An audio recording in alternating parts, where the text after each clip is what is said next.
everyone, welcome back to another episode of Journeys by Good Girl. And today we have a great interview lined up with you, well, for you. I have Clayna Stella. And for those who know her, we just call her Stella. But if you're meeting her for the first time, her entire name, well, almost entire name is Clayna Stella. You may have seen her face if you've joined us on our nights when we do our live sessions. And she is the person that pops up and kind of shares her view of what it means to be a good girl. Stella, welcome. Thank you, Alani. Thank you for having me. And thank you for saying yes. Just a little bit of background on Stella, though. She's actually from the Dutch Caribbean. She's from Curacao, so you may hear an accent because this girl is trying to go between English, Dutch, Papiamento. She can Spanish. So she speaks many languages, and one that she is going to talk about today and speak very fluently in is self-love. All right, so Stella, I'm going to jump right into our first question, right? Can you share with us a specific personal or professional crossroads that you faced and you had to say to yourself, essentially, I choose me? Yes, I have a couple of examples, but I think today I will just stick probably by one. So, of course, I grew up in church. I've been attending church for over 15 years, being very faithful, serving, doing volunteer work. Sometimes I did some work that I got paid for, but mostly it's just volunteer work, just serving, loving on people, helping the church grow, and of course, being mentored and pastored. And basically, during that time, church became my family because I remember start going to church or attending church around 12 years old. So basically, church became my family. And at a certain point in my life, I definitely had to choose self-love. In this case, choose me. How? Because at a certain point, I felt like I'm not growing in a certain way anymore. I felt like I reach a point that if I don't choose me, or if I don't show myself that I'm important, that I'm valued, or that I deserve more and deserve better, I wouldn't grow and I wouldn't be able to live a happy life. Even though I was a Christian, even though I served and loved God, I felt like I was stagnant in a certain way at a certain point in my life. And as a Christian, it's kind of hard to say, like, hey, I'm not growing anymore. Because how is it possible if you're going to church, if you're attending church, if you love God, if you have a close relationship with him, that you don't feel happy or that you don't feel like you're growing, or suddenly that environment that one time was the best thing ever is not that anymore. It's kind of changing, right? So it was a cross point definitely in my life that was kind of hard for me to deal with. And it was hard for me to come to the decision to choose self-love. And I did it. I did it with help, of course, of so many people that love me and is still very active in my life. With their help, I chose to leave not only the church at that time. I remember I'm saying church. I'm not talking about God at all, because our relationship is still there. Still love God. I'm sure He still loves me. We had our own relationship, but I'm talking about the church. I'm talking about the system. I'm talking about an environment specifically, right? And the moment I made that decision, I made a decision also to leave Curacao. Well, all right, hold on a minute now. We're starting to go into a whole another part, but I want to just stay where you are for a little bit and acknowledge what you said about, even somewhere that people would think that the church would be the place that you would stick and stay, ends up being a place where You also have to look within yourself and evaluate, okay, is this environment nurturing me in the way that I need to be nurtured at this point in my life? And you're right, it's so hard because it's a place where you're poured into, it's a place where you pour into, and there's so much investment made in that place. And it's hard, it's so hard to decide that, okay, in as much as I've put so much into this, the idea of getting up and leaving is very difficult and takes a level of strength and knowing yourself and acknowledging your needs to be able to make that decision. But then you didn't just leave, you were kind of moving into that. It wasn't just your church, but it was the wider environment. Talk to me about that. Tell me, why is it that you had to take a break from Curacao itself? Because I wanted change. I just wanted a big, drastic change that I could actually feel. It had to be tangible to me because I knew just leaving church wouldn't make all the difference I wanted or I felt like I needed. And besides that, I always felt like I'm not that welcomed in the Curacao culture. When I say that, I mean, I'm very bold, I'm very straightforward. I will say things just like they are. I'm pretty honest. I work hard. I know what I want and what I deserve. So basically, I'm very bold, right? And it's not that well accepted here. So our culture is more like a submissive type of culture.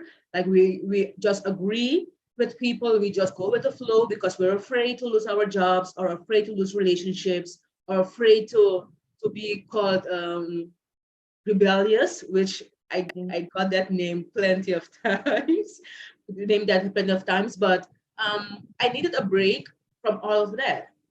And I got the opportunity to go to the States. I remember through Pastor Colin, I got the chance to just go to the States without actually being able to really speak English. I will never forget that. I mentioned it to him the other day that I needed a change so badly that I didn't even think about, hey, Stella, English is not your strongest language.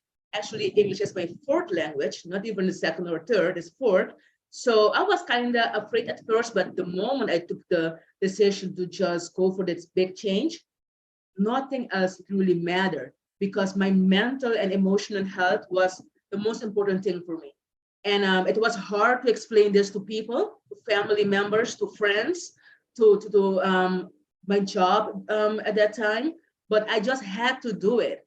And sometimes I still can't explain to people why I did it because I don't want to like throw dirt on anybody or put especially church in a bad view.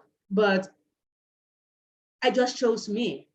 I chose to just show myself that I can be better, I can feel better, and I prioritize my mental and emotional health, and I still do. Yep, and that's so key. I mean, that's one of the things that we want to bring out as we explore this theme of self-love, that acknowledgement of knowing that you deserve better, knowing that your mental health, your personal mental health is important, and your ability to feel like you can dream, you can be, you can do without the kind of judgment or negative criticism that does not foster growth, and you are chasing growth. You were chasing, you know, being in an environment that appreciated your forwardness, your forward thinking, and that's such a bold move to make. Our last theme in May 2023 was brave, and probably we could have had this conversation as a part of that theme. But I also think that your story is such a great example of self-love and choosing yourself despite, what so many people had to say. I mean, your church and also your country, what would be considered a societal norm of being submissive, you had to find a way to surpass that or to surmount that. And another thing that's interesting, Stella, about what you said is that, you had to step out of this environment completely and go to a whole different country. And, sometimes the environment that you're in can reinforce all the negative things, that all the wonderful things about you start to fall to the ground, and you don't get to walk in who God created you to be. And that's a dangerous place to be in. It's a dangerous environment to be in. At that time for you, you had the presence of mind to say, I need to go. But Stella, my other question for you is, what did you learn about yourself? Because sure, you had this thing inside of you. You said you couldn't describe it, but you had this feeling, and you listened to your inner voice, and you did something big and bold and brave, right? But here you are, you've gone into a whole new culture. You must have been challenged, and you must have learned some more things about yourself. Talk to us about that. Yes, so I learned a lot. Again, I believe that if you want to change, really change, you should change your environment, period.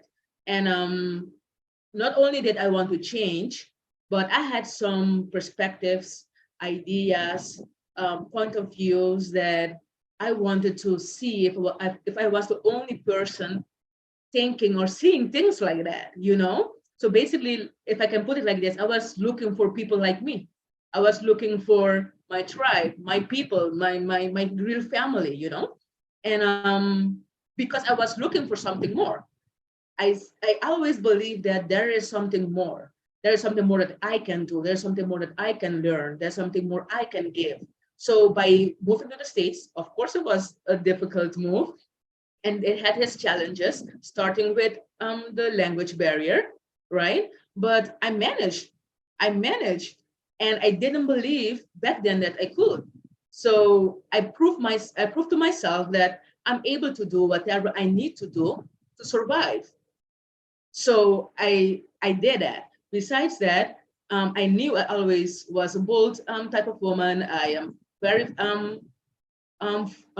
straightforward when it comes to conversations, my opinions. I'm very opinionated. Sometimes it's good, sometimes it's not. But again, just by going to the States, I didn't really think that that would be accepted. So I went there with a little bit of fear of being rejected, or of being called a rebel, or buzzy, you know, all those words that sometimes strong women get because they're very independent, if I can say that. So I had a little bit of fear. So I got there, got a great opportunity to work with Good Life. And I remember our first trip to Jamaica, I had to have this big group that we took there on a mission trip. And I was the one helping Pastor Colin leading this whole group, and helping you, Alani, with some things also. So by doing those things, I remember being so afraid and so scared. And one night I was crying because I thought I did too much. I was too much. Like I was too stern, and you know, people might not like me because of this, because of that. I was crying. And Pastor Colin called, and he was like, "So what's going on?" I said, "Yeah, you're gonna probably tell me that I'm not gonna be able to be in this position anymore. You don't trust me with this. You're not gonna let me talk to your people because I'm too stern, I'm too straightforward." And he was like, "No, I actually love it. This is what I need." So I start crying more now, because what in the world? I used to be set down for things like this. I used to be rejected or put on discipline because I I'm just myself. I'm being myself. All right. So I found I found my tribe being in the States. People loved me. They love the fact that they think I'm funny, straightforward, the way I say things. They just loved it. And I had a chance to work at the church there also, which also changed my whole perspective of who I am and really helped me accept myself for who I am and not trying to diminish what I have to bring just to be okay with people or be quiet so I don't offend people or hurt people. And all those things basically change because I changed my environment. And again, it was a risk because they didn't have to accept me or they didn't have to like me, and they did actually more than just accept and like me. They loved me for who I was or who I am actually. So that change actually gave me a boost. It boosted my self-esteem, it boosted my self-love, and it opened a whole new world for me to function in. So suddenly I was more open to new things. Suddenly, I spoke English more fluently. Suddenly, I was ready to help more people move and make bold changes and choose themselves and choose self love because of the result of the decision I made, actually crying and afraid. I took it afraid. You know what I mean? I took it basically alone. And I challenged myself. I challenged God because people start asking me like, did God tell you to go there? And I remember answering them, God didn't really tell me to go to the States, but I'm sure that you will be with me when I go to the States. Because even though I made the wrong decision, I don't believe that he will leave me because of that. He promised to always be with me, right? So I didn't hear him audibly telling me like go to the States, but I trust him. I have faith that he will be with me in this big move. So yeah. Wow. God will be with you in your decisions that you make to take care of you. He wants us to have life and have life more abundantly. Yes. And, Live loud. and to live loud. Stella, your story, I'm sure, has inspired someone watching today. You know, Interesting thing about you, Stella, is that you're still on the journey. A lot of times we have interviews with people and they've come out on the other side and they're talking from the perspective of being on the other side, but you're still going through this journey. But you've learned so much still that has caused you to love yourself even more deeply, and you are making the kind of demands from a place of knowing that you deserve them, and that's what you need to grow at this time in your life. My final question for you is, how do you stay connected to that? How do you maintain that self-love? How do you shut out the noise to keep that self-love at as strong as it is right now? Um, I can mention a couple of things because, like you mentioned before, I'm still in the process. I'm still discovering myself. I'm still making bold moves. I'm still trying to not demand, but ask for what I think I deserve. Um, and one, my relationship with God is a very personal relationship right now. It's not linked or based or founded on anything else than His word, my heart, and my faith in Him. So that made a huge difference for me. The people I have around me, my inner circle. So I chose them very wisely based on the type of person that I am, based on who I think God called me to be. So I need those people to know those things. So whatever decision I need to make or wherever I am in life, I know that they can support me and their counsel to me are wise counsel based on who I am and who they know that God wants me to be. And of course, I have a great pastor that helps pastor me, guide. He is my pastor, he is my coach, he is my big brother. So I always make sure whatever decision I do, whatever way I feel, because sometimes I may feel like, hey, I'm wrong, or this decision I'm making is not okay, or I don't feel as love as I used to feel anymore. You know what I mean? And sometimes I get anxiety attacks, or sometimes I get depressed. So it's not always like flower and rainbows for me. So during those moments, I always make sure that I go back, I talk. I always believe in speaking, in speaking my mind, speaking how I feel, and let that in itself help me, because I think speaking and writing helps you get things out, and helps you get a new perspective. But also talking to people, in this case, to my inner circle, to my pastor, and they help me stay rooted. They help me stay grounded, and of course, again, my relationship with God, and a lot of courage. You need courage. You need to be brave. You need to be brave to make decisions and fail and get back up and continue trying and choosing yourself. Yes. Stella, thank you so much for sharing your journey with us, sharing your journey that you're still on. We're growing, we're constantly changing. Our environments are changing, the people around us are changing, and so we constantly have to challenge ourselves and find ways to establish the boundaries that would help us to feel good and feel that sense of self-love as your anchor in an ever-changing world. And thank you for sharing how you have been able to navigate that, how you're still navigating that. And thanks for joining us today, Stella. Of course, it was my pleasure. Masha danki.